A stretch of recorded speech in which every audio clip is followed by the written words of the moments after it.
Well, good morning, everybody. This is Ken Smith. I'm one of the co-founders of Elite Resource Team, and today we have with us Judy. She's going to tell us a little bit about her background, some of the things she's been through, and some of the experiences that you've actually gone through with the Elite Resource Team. So, what has been your experience with that idea of looking into this model? Maybe you can kind of take us through the progression that you've actually gone through in the model. Yes. Yeah, I mean, I checked out a couple of other organizations, and they had different kind of models. I would say there were more like low-hanging fruit type of models. They didn't go into the depth of what Elite Resource Team offers. They were more like just trying to do IRA rollovers and working with CPAs. But what I found with that was, even though I was given the opportunity to work with 3 CPAs, they weren't the right type of CPAs, and they didn't have clients that I could do a lot with.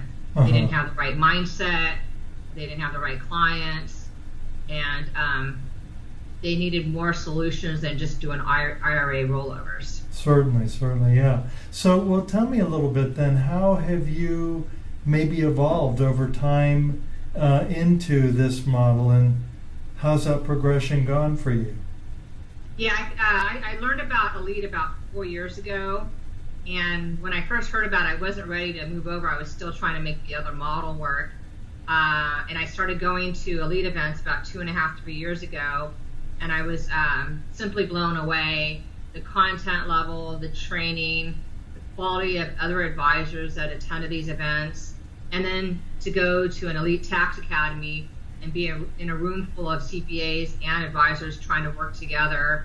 And I think the emphasis on small business owners creates a whole bunch more opportunity, both for individuals and with small business clients. It's more sophisticated. There's way more solutions that can be offered in that space. Wow, that sounds pretty exciting. So, well, tell me some of the things that maybe you've learned over time being involved with the team-based model. Yeah, I think one thing I really appreciate is that there's a system in place, there's a process. We have the mastermind group, which is a team of, I wouldn't say advanced advisors, but more mature advisors in the program, and just the opportunity to be rubbing elbows with other people who write huge amounts of premiums, solving real solutions for individuals and businesses has really made me evolve and grow and learn a lot more and want to learn more to try to be more effective at the team-based model. So it sounds like it's been a very positive experience for you. Yeah, I would say of all the different things that I've checked out over the last 10 years, to me this is the most promising model in terms of being able to really offer good solutions. It's not a one-trick pony. With over 30 different specialists, I would say about half of them are tax attorneys, that the level of knowledge and sophistication is exponentially higher than other programs that I've looked at. Good. So that sounds pretty exciting then. So, absolutely. Yeah. Are there any things that maybe you would have done differently as you continue to grow and mature? Maybe things that you look at now that you say, boy, looking back, I wish I had maybe done this a little different. I wish I would have started sooner, rushed the process and jump in. I mean, I know that the people on the tax side of the business tend to be way more conservative, very skeptical. Not to say that I'm a skeptic, but I needed more evidence. I was trying to make other things work, and maybe I should have just trusted my gut instinct and jumped in sooner. How maybe you can speak to how has it benefited you, maybe kind of sticking to the model, because a lot of people probably go back and forth depending on the personality about maybe their way is maybe a little better, or kind of where I'm going probably. Yeah, I mean we have a lot of new people that come on board, and I think this is a model, you got to trust the model. There's been so many people who have been very successful at developing relationships. They take a little time. I'm not going to lie about that. That CPA and the whole tax professional industry is a very graying industry, and so is the financial advisor marketplace. It's a very green industry, so it takes a little bit to kind of get your sea legs, so to speak, to like really find the right kinds of ways to market to and find other CPAs, whether it's through your A-plus clients who have relationships already to CPAs that can give you a warm introduction, or some people have been very successful at cold calling. I think everybody's got to find their own successful way of doing things, and usually for most people it might be having to do 2 or 3 different things to really find the right type of relationships. So have you found that you've seen that most people that come into the model, based on the several different ways of marketing that we offer, that usually that they're able to pick maybe 2 or 3 or 4 of those items, or maybe 1 or 2 that meet their needs and objectives in fulfilling them? Yeah, I mean, I think, I guess my other regret was I wish I would have done this. We have a couple other guys that started this in their 20s. They have no fear. They don't have any misconceptions. They go out, they take massive action, and they, in a few months, found multiple relationships, or because they were already working in a space working with business owners, had CPA relationships, attorney relationships already built in. So if you don't have that, it takes a little bit more work, and you just have to dive in and keep going. I see a lot of people that when they get the first no, they just quit. And I think you have to look at every situation, every interaction as a learning experience. And sometimes you just have to get quicker at saying next. I was working with one CPA when I first started the program, and he wasn't the right fit, but it took me a while to get to that point. I wish I would have moved on quicker and not gotten so hung up on trying to make that relationship work. Well, that's good, Judy. Well, let me ask you this.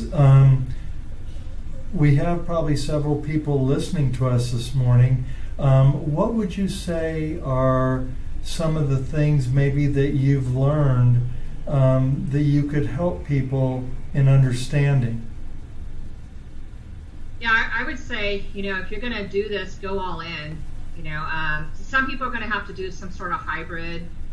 They got to keep doing what they're doing, so they have income coming in until they can find the right relationships. And I think the biggest thing is having patience, being not afraid to take a lot of action, okay with the no's that will come up, or a lot of times they won't say no, you'll just kind of get a beat around the bush answer, but keeping enough in the pipeline. And I know for me, my success is based on warm relationships and making connections, and getting introductions through those connections. But I'm also, I do a lot of networking, and I know not everybody's comfortable with doing networking.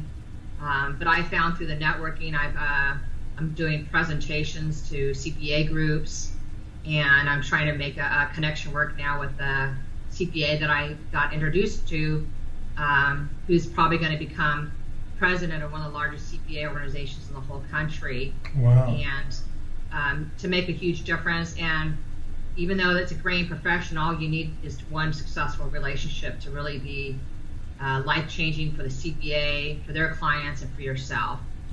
Sounds like it's evolving over time with you. I think we talked earlier, you're working on a couple of fairly large cases right now. Is that correct?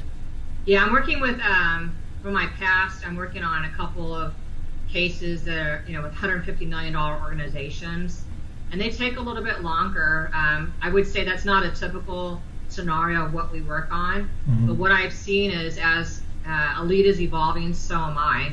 So what I've seen with Elite Resource Team is over the last year and a half, I see exponential growth. I see new strategists that are coming in that do things out of the box and are more thought leaders. And if you're an early adopter and you're willing to take a little bit of risk, you can jump in and glide on those coattails, or you can just stay where you're at and you can just kind of do little by little. It's kind of up to you what kind of practice you want to develop. What? Tell me a little bit about your experience with. You mentioned, I think earlier you didn't get into talking about the size of that case, and we're not mentioning any names here. But what was the size of that company you were working with? The organization is $150 million. Wow. And we're doing one of the specialists that we have looks for ways to save create more cash flow and save organization business. I think it's going to be a high 6-figure or 7-figure case for the Right. client in terms of adding cash flow that can create other. These are businesses that are running break even or running a little bit in the red, and with extra cash flow, it gives them more viability, and it's an opportunity to do something kind of meaningful in my own backyard. So maybe, a lot of people that are watching us, Judy, probably are trying to think to themselves, should I do this? Should I not? I mean, I'm not really sure. I mean, this sounds good, but what would you say to somebody that's having a difficult time making up their mind as to whether they want to jump in or not? Well, I mean, I have nothing but good things to say about Elite Resource Team and the model. I think that even if you jump in, you still got to be willing to work at it. That's right. I have a coach, and I break down every conversation I have almost on a weekly basis with my coach, and I'm always trying to evolve with the model and even doing my own work to try to get better at the model and to be just a better person and do things that are meaningful to me in my own life. And I see myself, being able to potentially meet all my goals within the next 5 to 10 years with this type of model. I think it takes a lot of patience. So if you're trying to get rich quick, this is not the right model for you. But I think if you're willing to play this medium to long-term game in your own career and choose this as a path, I think it can be very lucrative. And certainly when I look at some of my mastermind cohorts, I see people who are, they're very humble, but they do some huge cases. And to me, that just inspires me to want to get better every day. Great. That sounds really exciting. It's kind of like the analogy of the orange tree. Yeah. Absolutely. Starting out slow, and you're not necessarily, if you plant an orange tree, you're not going to go pick oranges off it immediately, but the results of that orange tree, I believe, can produce fruits for decades and decades after it's come into maturity. Oh, absolutely. And then, I brought a CPA to the last Tax Academy, and I think the analogy he did was like this. Woo! It really opened his eyes, because CPAs work a certain way, and we add tremendous amount of value. You don't have to be the expert.